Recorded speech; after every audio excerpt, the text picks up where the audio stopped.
సంవత్సరాల తరబడి government job కోసం వేచి చూస్తున్నారా? కేవలం 8 నెలల్లో మీ కల నెరవేర్చుకోండి. వెంటనే కింది నెంబర్స్ కి కాల్ చేయండి.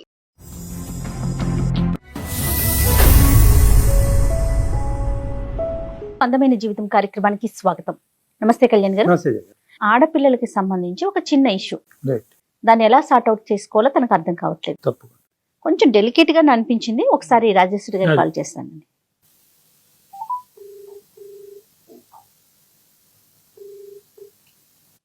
హలో హలో రాజేశ్వరి గారండి? అవునండి, నేను జయానండి, అందమైన జీవితం ప్రోగ్రామ్ నుంచి కాల్ చేస్తున్నాను. నమస్కారం మేడం. నమస్తే అండి. నమస్తే, బాగున్నారా? బాగున్నాను మేడం. రైట్, డాక్టర్ కళ్యాణ్ చక్రవర్తి గారు కూడా మన స్టూడియోలో ఉన్నారు. ఓకే, ఒకసారి మాట్లాడతారా? మాట్లాడతాను మేడం. ఎస్. నమస్తే రాజేశ్వరి గారు. నమస్కారం సార్. నమస్తే అమ్మా. ఏంటమ్మా మీ పిల్లల గురించి ఏదో సమస్య అని అన్నారు, ఏంటో వివరాలు చెప్పండి. అవును సార్, అందుకని నేనే పెట్టాను. చెప్పండి. నా పేరు రాజేశ్వరి. మేము డబ్బు పరంగా, ఆస్తి పరంగా చాలా బాగా ఉన్న వాళ్ళమేనండి. డబ్బు గురించి ఏం ప్రాబ్లం లేదు మాకు. కాకపోతే మాకు పిల్లలు లేరని ఒక కొంచెం చాలా బాధగా ఉండేది. నాకు చాలా రోజుల వరకు పిల్లలు అవ్వలేదు. పిల్లలు లేకపోతే ఒక ఆడదాని బాధ ఎలా ఉంటదో అర్థం చేసుకుంటారు. నాకు అందరు అలా ఫంక్షన్స్ కి వెళ్ళినా, ఎక్కడ వెళ్ళినా అలా అందరు చాలా మాటలు అనేవాళ్ళు. నేను చాలా బాధపడేదాన్ని. అయితే అంతలో మా రిలేటివ్స్ ఒక అతను ఉంటే, ఇట్లా నేను ఒక పాపనో బాబునో తీసుకోవాలనుకుంటున్నాను, దత్తత తీసుకోవాలనుకుంటున్నాను, నాకు కావాలి అని నేను చెప్పాను వాళ్ళకి. కొన్నాళ్ళ తర్వాత ఏం చెప్పారంటే, ఇలా ఒక ఆవిడ ఉంది, వాళ్ళకి పాప పుట్టింది, వాళ్ళు చూసుకోలేని పరిస్థితి, చాలా గరీబోలు, ఆమె నీకు ఇచ్చేస్తానంటుంది, ఇక్కడ బాగా డబ్బు ఉంది, ఆస్తి అంత బాగుంది, ఆమె పాప సుఖపడుతుంది, నేను పెంచుకోలేను, నేను వాళ్ళ ఇంట్లో అయితే మా పాప జీవితం బాగుంటుంది అన్ని తనే అందండి. శ్యామల తన పేరు, శ్యామల, అన్ని తనే అంది. తీసుకొని వచ్చాడండి తను. అలా అంటే సరే అని నేను కొన్ని కండిషన్స్ పెడతా శ్యామల, దానికి నువ్వు ఓకే అంటే నేను తీసుకుంటాను అని కూడా చెప్పానండి ముందే నేను. మీరు ఈ పాపని ఇప్పుడు ఇస్తున్నారు ఇక్కడ, నాకు ఇతనికి మీకు తప్ప ఇంకో వ్యక్తికి తెలియద్దు. మీరు ఇచ్చేసి తర్వాత మీరు ఇక్కడికి రావద్దు. మీరు ఇప్పుడు ఇచ్చినప్పుడు మీ పాప అనే సంగతి మీరు మర్చిపోవాలి. ఎందుకంటే నాకు పిల్లలంటే చాలా ఇష్టం. నేను పాప కావాలని ఎంత ఇదితో ప్రేమతో తీసుకుంటున్నాను కదా, నువ్వు మళ్ళీ మధ్య మధ్యన వస్తే చేంజ్ అయిపోతే నాకు ప్రాబ్లం అవుతుంది కదా, అందుకని నువ్వు మాత్రం రావద్దు. నేను ముందే చెప్పమ్మా ఇప్పుడు, ఎందుకంటే ఇంకో వేరే వాళ్ళకు కూడా నేను వీళ్ళకి అమ్మాయిని ఇచ్చాను అని కూడా చెప్పొద్దు. నా పాపగానే ఉండాలి. నేను మీ దగ్గర తీసుకొని పెంచుకుంటున్నాను, ఎవరికి తెలియదు. ఒప్పుకున్నారమ్మా? సార్ ఒప్పుకున్నారు సార్. ₹1,00,000 కూడా ఇచ్చాను సార్. ₹1,00,000 ఇచ్చారా? డబ్బులు ఇచ్చారు. ఇక్కడ మీ హస్బెండ్ వాళ్ళ హస్బెండ్ పాత్ర ఏంటండి? వాళ్ళకి తెలుసా అసలు ఈ విషయాలు మొత్తం? మా హస్బెండ్ నా గురించి ఇతను కూడా మాట్లాడారండి, తను ఉన్నాడు. వాళ్ళ హస్బెండ్ కూడా అంగీకరించారండి. వాళ్ళ ఇద్దరు అంగీకారంతో మాకు పాపని ఇచ్చారు. అవన్నీ కూడా అడిగానండి నేను. డబ్బులు అనే పర్స్పెక్టివ్ ఎందుకు వచ్చిందమ్మా? అంటే మీరు అనుకుని ఇచ్చారా? చాలా అంటే తనేమని చాలా పాపము గరీబోళ్ళు అంది కదా, తీసుకో అమ్మాయి ఉంచుకో, మరి తీసుకుంటావంటే తీసుకుంది తను. ₹1,00,000 కూడా ఇచ్చాను, ఇంకెవరికి చెప్పొద్దు అన్నాను. అన్నింటికి సరే అందండి. ఇంకెప్పుడు రాను నేను, ఇంకా మీ పాపనే అనుకోండి, ఇంకా నేను మళ్ళీ రానండి అన్ని చెప్పింది. ఆవిడకి ఇంకా పిల్లలు ఉన్నారండి? ఈ పాప ఒకటే పాపనంటండి.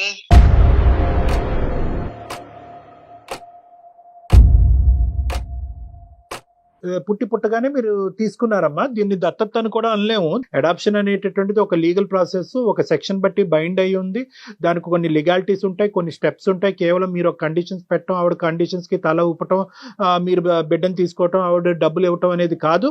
ఇంత ఈజీగా ప్రాసెస్ అయిపోతుందని చెప్పి మీరు తీసేసుకున్నారు. నాకు పాప పిల్లలు లేరు కదా, అందులోనే ఉన్నాను నేను. పాప వస్తుంది కదా అని అవన్నీ ఆలోచించుకోలేకపోయాను నేను. అది నా తప్పే, అది నేను ఇప్పుడు అనిపిస్తుంది కానీ నాకు అప్పుడేం అర్థం కాలేదు. ఏమనిపిస్తుందమ్మా ఇప్పుడు? సమస్య ఏంటి చెప్పండి. దేని గురించి మాకు ఈమెయిల్ పంపించారు? ఇప్పుడు 14 years అయింది పాప. రోజు స్కూల్ కి వెళ్తుంది. స్కూల్ కి వెళ్తే ఈవిడ రోజు స్కూల్ దగ్గరికి ఎలా తెలుసుకుందో ఏంటో తెలియదు. ఆ శ్యామల మా పాప దగ్గరకు వస్తుందంటండి.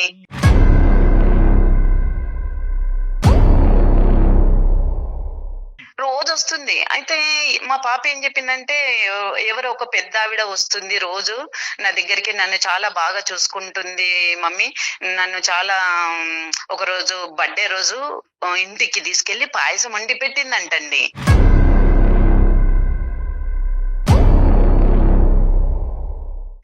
పాయసం వండి పెట్టింది అంటే నాకు భయం వేసింది. ఏంటి ఇంటికి తీసుకెళ్లి పాయసం వండి పెట్టే ఆవిడ అసలు ఎవరు అని నాకు డౌట్ వచ్చి, నేను ఒక రోజు కార్లో తీసుకొని నేనే డ్రాప్ చేస్తా ఈ స్కూల్ దగ్గర అని వెళ్ళానండి. వెళ్ళినప్పుడు నేను పక్క నుండి చూశాను, వచ్చింది తను శ్యామలనే వచ్చిందండి. పక్కన చెట్టు సాటు నిల్చొని చూస్తుంది. మీరు గుర్తుపట్టారమ్మా? ఇన్ని సంవత్సరాల తర్వాత మీరు గుర్తుపట్టారా? నేను గుర్తుపట్టానండి. నేను గుర్తుపట్టాను. నేను ఇంకా తర్వాత తనకి ఇంటికి వచ్చాక ఊరికి ఆలోచించి నాకు టెన్షన్ అయిపోయిందండి. ఎందుకంటే తను పుట్టగానే ఇచ్చేసింది, కానీ నేను 14 సంవత్సరాలు పెంచుకున్నాను కదా సార్. కానీ పాప అలా ముక్కు మొహం తెలియని వాళ్ళ ఇంటికి ఎలా వెళ్ళిందమ్మా? 14 సంవత్సరాల ఆడపిల్ల అంటే పాపకి ఇంటెలెక్చువల్ ఎబిలిటీస్ ఐక్యూ ఉన్నదా? కొద్ది తెలివితేటలో ఆలోచన శక్తి ఉందా మీ అమ్మాయి? లేదంటే అమాయకురాలా? అంత ముక్కు మొహం తెలియని వాళ్ళ ఇంటికి వెళ్ళి పాయసం తింటాం ఏంటి? అదే చాలా రోజుల తర్వాత ప్రతిరోజు అలా అయిందా? ఒక రోజులో వెళ్ళలేదు కదా సార్. రోజు ఈ స్కూల్ కి వచ్చి మాట్లాడి చేసి అలా ఎన్ని రోజులు ఆ పరిచయం తర్వాత మీకు వచ్చి చెప్పింది రాజేశ్వరి గారు అమ్మాయి? ఎన్ని రోజులు? చాలా రోజుల నుండి చాలా రోజులు వస్తుంది, కానీ పాప చెప్పలేదు. ఫైనల్ గా మీకు చెప్పింది. చెప్పేటప్పటికి మీరు చెక్ చేయడానికి వెళ్ళారు, ఈవిడ చెట్టు చాటున ఉంది ఆవిడే అని మీరు గమనించారు. ఆమె పాయసం తిన్నాక బర్త్డే రోజు పాయసం పెట్టింది కదా ఇంటికి తీసుకెళ్ళి, అప్పుడు చెప్పింది పాప రోజు ఇలా చాలా రోజుల నుండి ఇలా వస్తుంది, చాలా మంచి ఆవిడ, చాలా బాగా చూసుకుంటుంది, నాకు బర్త్డే అని ఇంటికి తీసుకెళ్లి పాయసం పెట్టిందంటే నాకు భయం వేసిందండి. ఆవిడతో మాట్లాడారా మీరు? శ్యామలతో మాట్లాడాను. ఏమంటారు ఆవిడ? ఫోన్ చేశాను. ఏమమ్మా ఏంటండి ఇలా చేశారు అని అంది ఫోను. అవును, ఇన్ని సంవత్సరాల తర్వాత చేశాను అంటున్నారు, ఇన్ని సంవత్సరాల తర్వాత పాప ఎలా గుర్తుకొచ్చింది, స్కూల్ కి ఎందుకు వస్తున్నావు, ఫస్ట్ నీకు నేను అడిగాను అన్ని, నువ్వు నాకు ఇచ్చిన తర్వాత మళ్ళీ నువ్వు పాపని మర్చిపోవాలి అని చెప్పాను, అన్నిటికీ ఓకే అన్నావు, నువ్వు అన్నిటికీ ఓకే అని ఇప్పుడు ఎన్ని సంవత్సరాల తర్వాత ఈ స్కూల్ కి వచ్చి కలిస్తే నా పాప ఇప్పుడు ఒకవేళ ఆమె నా కూతురువే అని ఒకవేళ చెప్పేసింది అనుకో, నేను తట్టుకోగలనా డాక్టర్ గారు? ఇప్పుడు వరకు చెప్పలేదమ్మా, ఇంకా ఆ విషయం చెప్పలేదంట? చెప్పలేదు. మరి పాపని ఎందుకు కలవటానికి వస్తుందంటే ఏంటి ఆవిడ ఉద్దేశం ఏంటి? వాళ్ళకి పిల్లలు లేరంట, ఇంకా తర్వాత పిల్లలు పుట్టలేదంట. పిల్లలు పుట్టకపోతే ఇప్పుడు 14 సంవత్సరాల తర్వాత ఈ పాప గుర్తుకొచ్చి ఇప్పుడు వస్తే నేను కూడా పుట్టలేదని తీసుకున్నా, ఆమె ఆలోచించాలి కదా. నేను అదే అన్నాను, ఇప్పుడు నీకు పుట్టలేదు అంటున్నావు, నేను అదే దాంట్లో ఉండే నేను తీసుకున్నాను కదా, ఆ స్థితిలోనే ఉన్నాను, అప్పుడు ఆమెకు అర్థం అవ్వాలి కదా. అంటే అర్థం అవ్వాలి అంటే ఒకటి రాజేశ్వర్ గారు, ఈ రోజు అక్కడ శ్యామల గారు ఇప్పుడు కాల్లో లేరు కాబట్టి నేను ముందే చెప్తున్నాను, మనిషికి పరిస్థితులు, మనస్తత్వాలు, ఆలోచనలు, పరిస్థితులు అన్ని మారచ్చు, టైంతో పాటు మారచ్చు. అప్పుడు డబ్బులు లేక బిడ్డను చూసుకోలేక మీకు ఇచ్చింది, ఇప్పుడు ఉన్న పోషించేటటువంటి పొజిషన్ లో వచ్చింది కాబట్టి ఇప్పుడు కావాలి అనుకుంటుంది. నెంబర్ 1. అప్పుడు ఏంటంటే ఒక సిరీస్ లో పిల్లలు గంటానేమో ఒక బిడ్డని ఇస్తే కనుక ఆర్థికంగా నేను లాభం పొందుతాను, రేపొద్దున వేరే బిడ్డ వస్తే నా బిడ్డ వస్తుంది అనే ఉద్దేశంతో ఉండుండొచ్చు, లేదంటే అప్పుడు డిప్రెషన్ లో ఉండొచ్చు, ఒక బాధలో ఉండుండొచ్చు. ఇప్పుడు ఆ కన్న ప్రేమ అనేటటువంటిది మళ్ళీ గుర్తొచ్చి మళ్ళీ పిల్లని రావచ్చు. సో ఇలాంటి రకరకాల ఆస్పెక్ట్స్ ఉంటాయమ్మా. ఇదేదో క్రాస్ సెక్షనల్ గా ఒక ఫోటోగ్రాఫ్ లాగా చూసేటటువంటి విధంగా ఒక అడాప్షన్ ప్రాసెస్ జరగకూడదు. దీనివల్ల కుటుంబాల మధ్యన చిచ్చు అనేటటువంటి అంశమే కాకుండా బిడ్డ మీద ప్రభావం పడతాదనే ఉద్దేశంతోనే దీన్ని ఒక చట్టబద్ధమైనటువంటి ఒక ఆస్పెక్ట్ కింద గవర్నమెంట్ తీసుకురావటం ఉంది. ఇది కాన్స్టిట్యూషన్ లో ఒక ఇంపార్టెంట్ సబ్జెక్ట్. నాకు భయం పట్టుకుంది సార్, నేను ఇంత కంటికి రెప్పలా కాపాడుకుంటున్నాను. పాపను చూడటం వరకేనా, లేదంటే పాపని తీసుకెళ్ళటం కూడా ఆలోచన ఉందా? అంటే మళ్ళీ అందుకనే నేను ఆవిడకు మాట్లాడాలి సార్, నేను ఇక్కడ వరకు తీసుకొచ్చాను, మెయిల్ పెట్టాను, మాట్లాడాలని నాకు భయంగా ఉంది సార్. కాదమ్మా, మీరు మాట్లాడిన దాన్ని బట్టి శ్యామల ఉద్దేశం ఎలా అనిపిస్తోంది? పాపను తీసుకెళ్లిపోవాలనే ఉద్దేశం ఉన్నట్టుందా? అలానే అనిపిస్తుంది మేడం నాకు.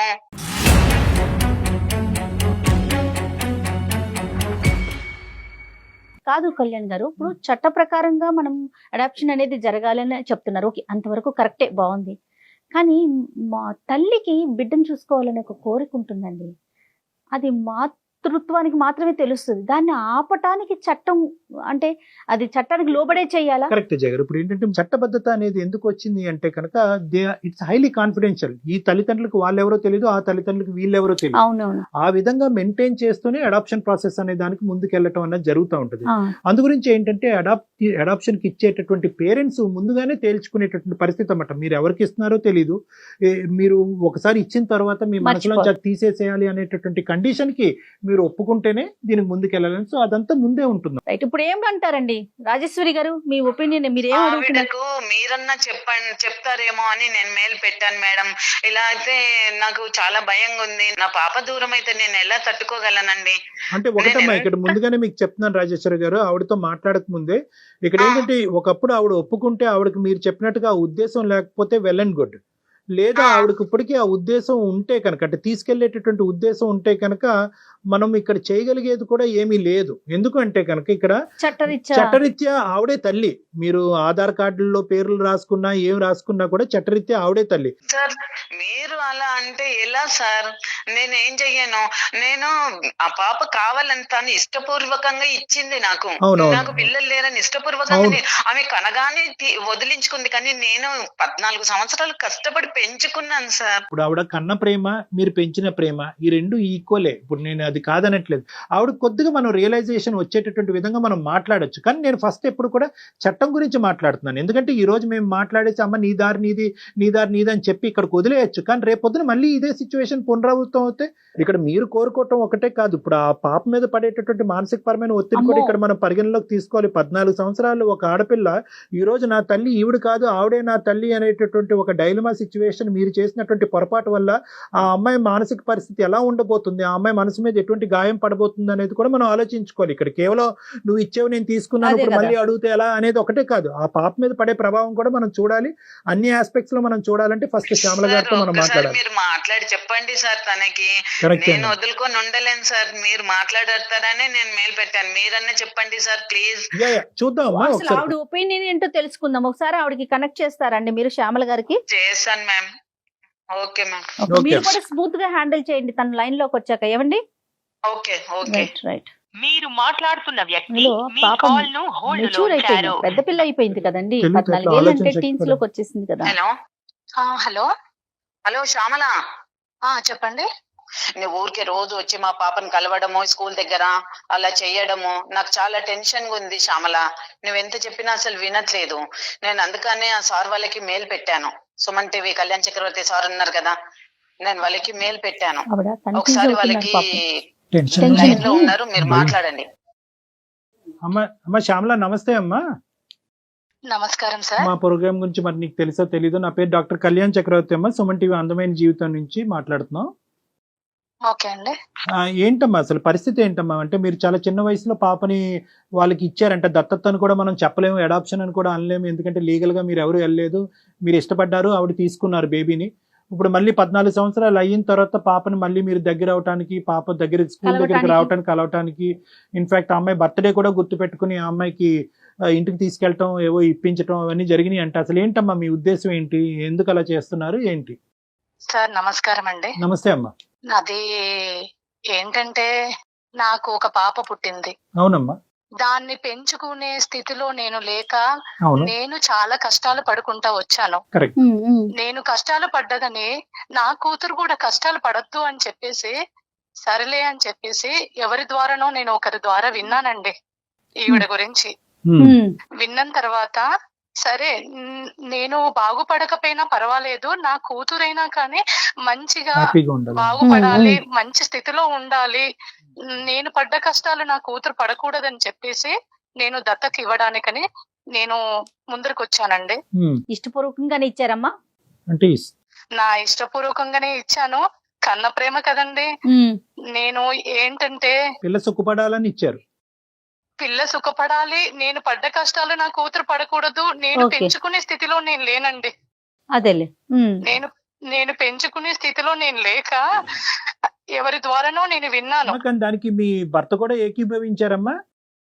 ఏకీభవించారండి.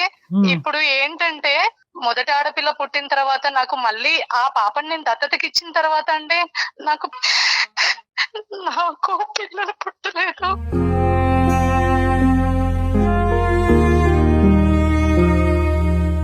ఆ పాపని దత్తతకి ఇచ్చేసిన తర్వాత నా ఇంటి పరిస్థితి చాలా మారిపోయిందండి.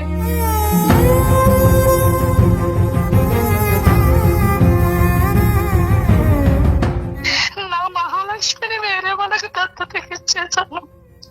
ఆ బాధ ఏంటో నాకు ఇప్పుడు తెలుస్తుందండి.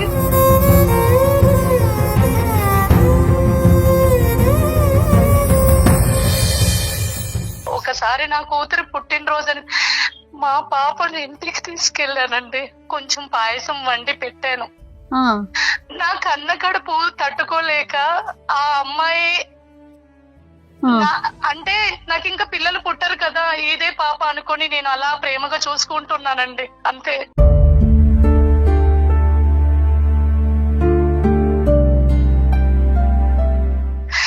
శ్యామల, నువ్వు ఇచ్చేసిన తర్వాత అలా అంటే ఎలా చెప్పు శ్యామల. నువ్వు ఆ రోజు నీకు అన్నాను కదా, వద్దు నాకు కూడా లేకనే కదా తీసుకున్నాను అని. ఇప్పుడు ఆ బాధ నాకు కూడా ఉంటుంది కదా.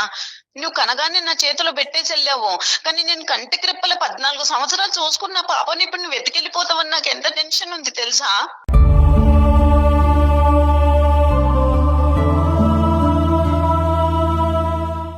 నేను ఎత్తుకెళ్ళిపోవడానికి అనట్లేదండి. మరి రోజు ఎందుకు వస్తున్నావు పాప దగ్గరికి?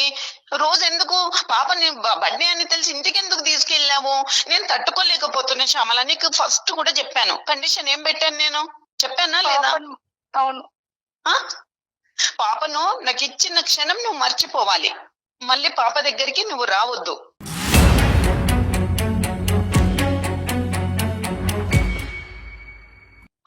నువ్వు ఇంకా మూడో మనిషికి కూడా చెప్పొద్దు నువ్వు నాకు ఇచ్చానని. అలాంటప్పుడు నేను ఎంత అల్లారు ముద్దుగా పెంచుకున్నాను చెప్పు. నా పాప లేకపోతే నేను ఎలా ఉంటాను? ఇప్పుడు నువ్వు కానీ ఇచ్చినా నాకు లేరు అని నువ్వు ఏడుస్తున్నావు, కానీ అంతకెక్కువ శోకం నాకు మిగులుతుంది కదా. నేను ఎలా ఇచ్చేస్తాను శ్యామల?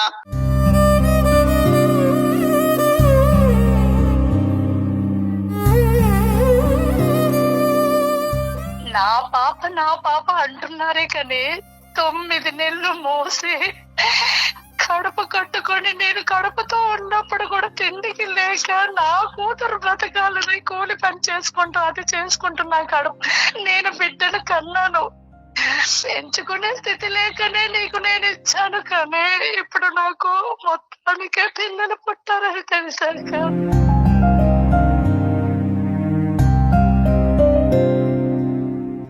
పెంచుకునే స్థితి లేక నీ పాప భవిష్యత్తు గురించి ఆలోచించి నాకు ఇచ్చావు కదా.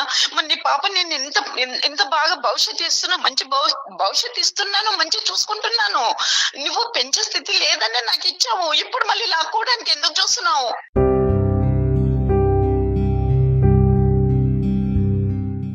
నా పాప అంటున్నారే కానీ నా కన్న కడుపు, నా కన్న కోత, నాకు కడుపు కోత ఎంత ఉందో కన్నదానికి తెలుస్తుంది.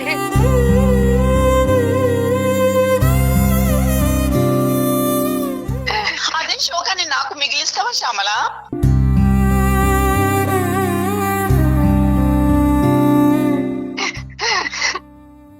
నువ్వు తీసుకెళ్ళిపోతే ఇప్పుడు నాకు అదే పరిస్థితి అవుతుంది కదా.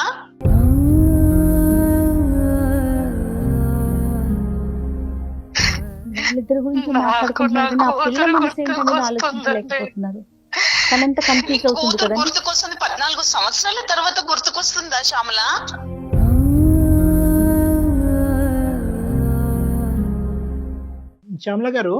శ్యామల గారు ఇప్పుడు నేను కొద్దిగా అమ్మ నాకు పూర్తి స్థాయి సానుభూతి ఉందమ్మా. అంటే మీరు తెలుసో తెలియకో తొందరపాటుతోనో పరిస్థితుల వల్లనో బిడ్డకి మంచి అనుభవం ఇవ్వాలనేటటువంటి ఆలోచనతో చేసినటువంటి ఆలోచన. నేను రోజు వెళ్ళి అక్కడ చూస్తున్నాను, ఒకసారి ఇంటికి తీసుకెళ్ళాను, ఇది ఇక్కడతోనా? రేపొద్దున పాప వచ్చి నువ్వు ఎదుర్కొంటే ఎవరు ఆంటీ నువ్వు ఎందుకు నాకు ఇవన్నీ చేస్తున్నావు, నీకు నాకు సంబంధం ఏంటి అనేది ఇప్పుడు అడిగిందో లేదో నాకు తెలియదు, కానీ రానున్న రోజుల్లో అడిగితే కనుక నేను నీ కన్న తల్లి అని చెప్పకుండా ఉండగలిగేటటువంటి పొజిషన్లో మీరు ఉన్నారా? ఇది చూడటం వరకే ఆగుతుందా? ఇది ముందు ఏ విధంగా దారి తీయబోతుంది అనేటటువంటిది ప్రధానంగా రాజేశ్వరి గారికి ఉన్న ప్రశ్న. ఇప్పుడు మీకున్నటువంటిది బాధ మాకు అర్థం అవుతుంది, ఎందుకంటే కన్న తల్లిగా మీకు ఆ మమకారం ఉండొచ్చు. కానీ ఈ రోజు ఎప్పుడు వచ్చారు మీరు? అప్పుడు ఎందుకు వాగ్దానం చేశారు? ఇప్పుడు ఎందుకు వచ్చారు? మీకు పిల్లలు కనట్లేదు అవును కాబట్టి, సార్. ఇప్పుడు మీరు పోషించేటటువంటి పొజిషన్ లోకి మీరు వచ్చారు కాబట్టి ఇప్పుడు ప్రత్యక్షం అయ్యారు. మీకు పిల్లలు పుట్టుంటే కనుక ఈ రోజు ఈ కన్న ప్రేమ గుర్తొచ్చుండేదా? తప్పుగా అనుకోకండి. కదా సార్, కదా డాక్టర్ గారు, నిజమే కదండి. వస్తుండేనా అండి? మళ్ళీ ఆవిడ అప్పుడు చూసే పరిస్థితి లేదని ఇచ్చేసింది. ఇప్పుడు చూసే పరిస్థితి ఉందని పాపం చూసే పరిస్థితి ఒకటే కాదు, చూసే పరిస్థితి ఒకటే కాదు, పిల్లలు పుట్టరు అనేటటువంటి ఉద్దేశం, నాకు ఇంకా మళ్ళీ నేను తల్లి అయ్యేటటువంటి ఉద్దేశం, అదృష్టం అవకాశం లేదు. అదృష్టం అవకాశం నాకు లేదు, ఈ అమ్మాయి నా బిడ్డ కాబట్టి అనే ఉద్దేశంతో ఈ రోజు 14 సంవత్సరాల తర్వాత మీరు ప్రత్యక్షం అయితే కనుక 1,00,000 ప్రశ్నలు ఈ రోజు ఆవిర్భావం అవుతాయండి. ఒకటి, ఈవిడ పరిస్థితి ఏంటి? ఆ అమ్మాయికి అంత కంటికి రెప్పలా కాపాడుకుంది. ఈ రోజు రాజేశ్వరి గారు ఎంత బాగా ఆ పిల్లని పెంచిందో అన్నది మీ కళ్ళతో మీరు చూశారు. ఎంతో ఎంతో హ్యాపీగా పాజిటివ్ గా ఉంది. ఆ అమ్మాయికి మీరు ఏమని మిమ్మల్ని ఇంట్రడ్యూస్ చేసుకోబోతున్నారు? నెంబర్ 1.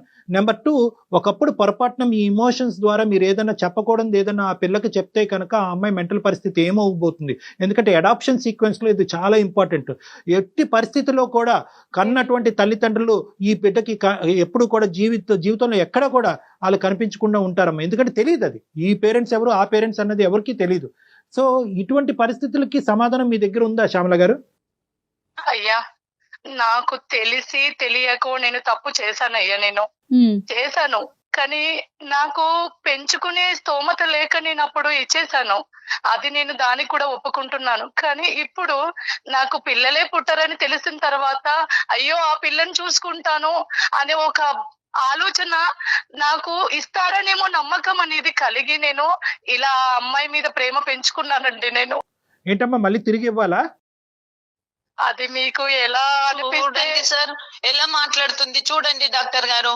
ఇన్ని సంవత్సరాల తర్వాత మళ్ళీ ఇస్తారేమో అనుకొని తిరుగుతున్నానంటే ఎలా మీ ఇచ్చేస్తారండి? ఇద్దరు చెప్పండి, మీరే చెప్పండి. మాట్లాడుకుంటున్నారు, శ్యామల గారు అండ్ రాజేశ్వరి గారు మీరే మాట్లాడుకుంటున్నారు. మధ్యలో ఒక వ్యక్తి ఉంది. ఆ అమ్మాయికి 14 ఏళ్ళు వచ్చినాయి. ఆ పిల్ల మనసు గురించి మీరు ఆలోచించట్లేదు ఇద్దరు కూడాను. ఈ రోజు ఆ అమ్మాయి కంప్లీట్ గా మానసికంగా విరిగిపోతుంది. ఇలాగ ఇద్దరు తల్లులు ఉన్నారు నాకు, ఆ ఇద్దరు తల్లిలు ఇద్దరు ఎవరు కావాలంటే ఆ అంశాన్ని ఎవరు పరిగణలోకి తీసుకోకుండా మాట్లాడుతున్నారు. ఒకటి, నా కూతురికి నేను కన్న తల్లిని కాదని తెలిసి నేను ఎలా భరించాలి సార్?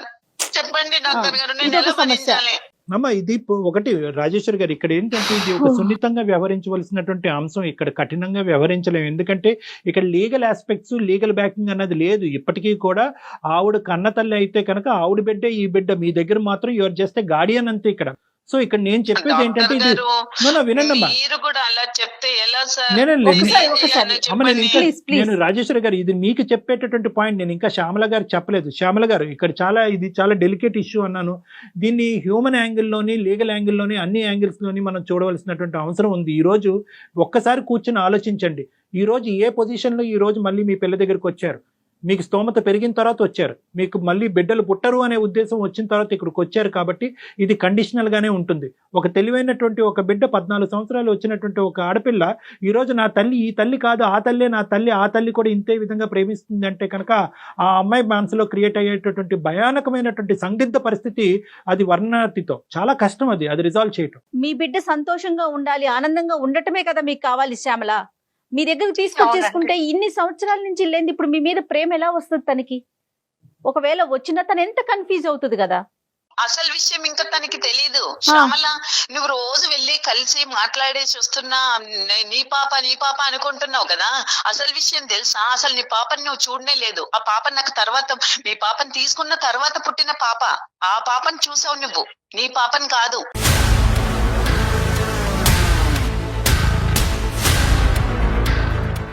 ఏంటండి రాజేశ్వరి గారు? ఈవిడ రోజు చూస్తున్న పాప తన బిడ్డ కాదండి ఆ మేడం. నాకు తర్వాత 1 year తర్వాత ఇంకో పాప కలిగింది కదా, ఇంకో సంతానం కలిగింది, ఇంకో పాప. ఆ పాపని తిను కలుస్తుంది ఈవిడ పాప అనుకోని.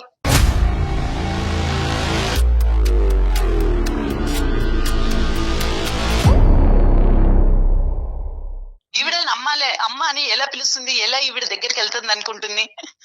ఈవిడ నాకు చెప్పకుండా పాప దగ్గరికి రోజు వెళ్ళి దగ్గర అవుతుంది ఎలా అనుకుందా మేడం? చెప్పండి సార్, మీరే చెప్పండి. మీరేమంటారు శ్యామల గారు? ఇప్పుడు మీరు చూసే బిడ్డ మీ బిడ్డ కాదంట.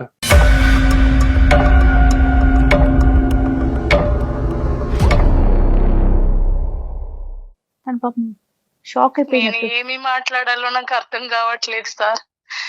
మరి నా పాప వల్ల ఆమెకి ఇంకొక పాప పుట్టినప్పుడు ఈ పాపని ఇవ్వడానికి ఏమి ఆవిడకి ఆలోచన చెప్పండి?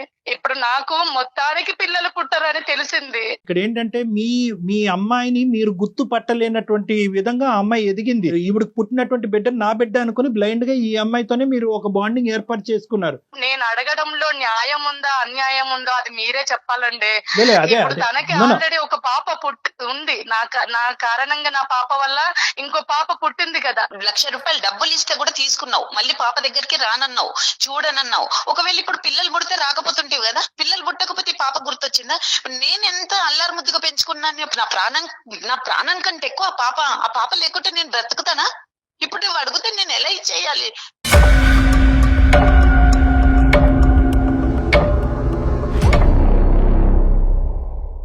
ఆ పిల్ల ఎక్కువ ఈ పిల్ల తక్కువ కాదు. ఆవిడకి ఇంకో 2 పిల్లలు పుట్టినా కూడా ఈ క్షణం ఆ మొదట దత్తత తీసుకున్న ఆడపిల్లకి ఇచ్చేటటువంటి ఇంపార్టెన్స్ ఆవిడ కన్న తల్లిలాగే, పెంచిన తల్లి అయినా కూడా కన్న తల్లికి మించినటువంటి ప్రేమే ఆవిడ ఇస్తూ అలాగే పెంచుకుంటూ పోతుంది. ఇప్పటికీ కూడా వాళ్ళందరిలో కూడా ఎవరికి కూడా ఈ అమ్మాయిని దత్తత తీసుకున్నట్టు ఎవరికి తెలియదు. అర్థమైందా? ఇంకో ఆడపిల్ల ఎవరైతే పుట్టిందో ఆ బిడ్డ కూడా ఈ అమ్మాయి. కన్న తల్లికి న్యాయం ఏమి చేస్తారు సార్ మీరు? కన్న తల్లిని కదండి, నాకేంటి న్యాయం అంటే కనుక నేనేమీ చెప్పలేను. ఎందుకంటే కన్న తల్లిగా మీరు తీసుకోవాల్సిన నిర్ణయం 14 సంవత్సరాల క్రితమే తీసుకున్నారు. ఆ బిడ్డకి ఏదైతే శ్రేయస్కరమో, ఏదైతే భవిష్యత్తు అదే చేయడానికి మనం ప్రిపేర్ అవుతాం. ఆ బిడ్డని కన్ఫ్యూజన్ లోకి తీసుకెళ్లకూడదు, ఆ బిడ్డ భవిష్యత్తు పాడు చేయకూడదు, ఆ బిడ్డని డిప్రెషన్ లోకి తీసుకెళ్లకూడదు. అదే ప్రైమరీ ఇష్యూ. ఆ ఉద్దేశంతోనే నేను ఈ రోజు రాజేశ్వరి గారు, మీ బిడ్డ మీ దగ్గరే ఉంటుంది, మీరు పెంచుకున్న బిడ్డ మీ దగ్గరే ఉంటుంది, ఏదేమైనా కూడా ఈ సిచ్యువేషన్ కి శ్యామల గారు అడ్జస్ట్ అవడం తప్ప ఇంకో దారి లేదు అని చెప్తున్నాను. శ్యామల గారు, మీరు అవకాశం ఉంటే కళ్యాణ్ చక్రవర్తి గారిని ఒకసారి కలవండి, ఒకసారి పర్సనల్ గా మాట్లాడే ప్రయత్నం చేయండి. తప్పకుండా వస్తాను. నమస్తే అమ్మా. థ్యాంక్ యూ అమ్మా. పర్సనల్ గా వచ్చి కలిసినా కూడా మీరు కొంచెం మోటివేట్ చేస్తే తప్పకుండా శ్యామల గారి మనసు కొంచెం డైవర్ట్ అవటానికి అవకాశం. తప్పకుండా. రైట్ అండి, నమస్తే. రైట్.